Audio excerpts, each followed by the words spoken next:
Hi, ako si Luvel, a mother of two and a housewife for 12 years. Welcome to my page.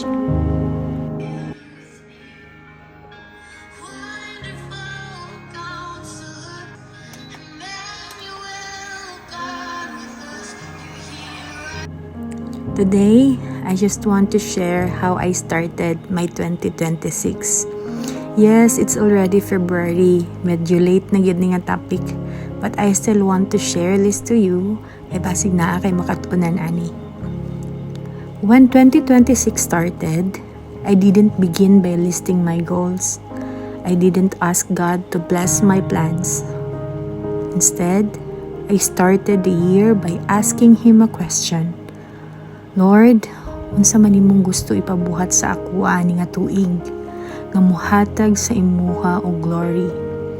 That was my prayer.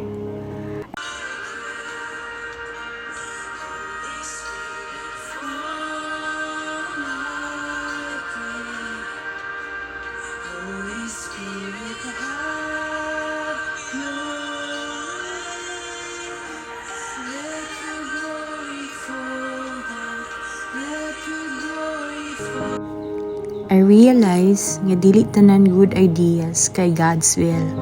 Dili tanan opportunities kay calling. So before I moved, before I planned, before I decided, I asked God first. So after I asked God that question, I started my year with fasting and prayer. Kaya I didn't want to start 2026 nga ako arang plans o desires ang akong sundon. I wanted this year to really begin with God. Dili lang God as part of my plans, but God as the source of it. I told Him, Lord, gusto ko nga kung unsa man ang akong buhaton ani nga tuig, gusto na ko nga mugikan gid siya sa imuha, Lord. Kaya if the desires of our heart are from God, God will be in it.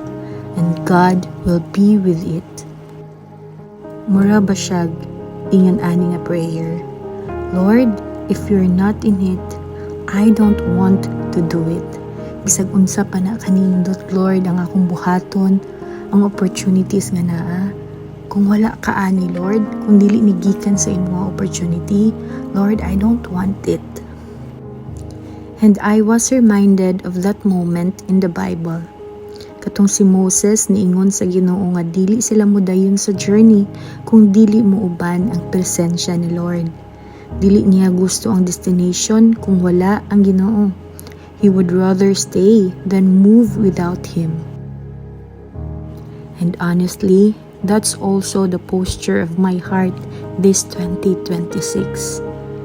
And during that time of fasting and prayer, the Lord spoke to me clearly. He told me to focus on what He has already given me, to be consistent, to be disciplined. God made me realize what success really means. Success is not about doing more. It's not about having more. Success is about doing what matters. Kung unsa lang yun ang importante, diha ra ka mo focus.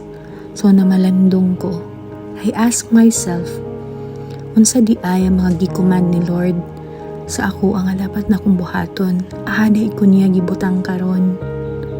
Unsa di nga role ang naa ko karon, unsa di nga mga responsibilities ang gihatag ni Lord karon, ug unsa di ay ang mga butang nga gibadlong sa ako atong last year nga gusto ni Lord nga i-change nako.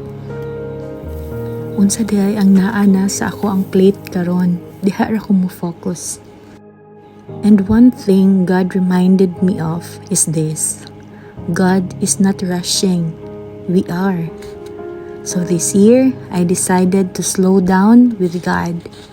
Instead of overwhelming myself with so many plans, I came up with only 5 to 6 things nga need yun na akong buhaton.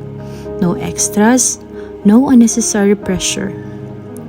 And I decided to really focus on those. And I applied it starting January.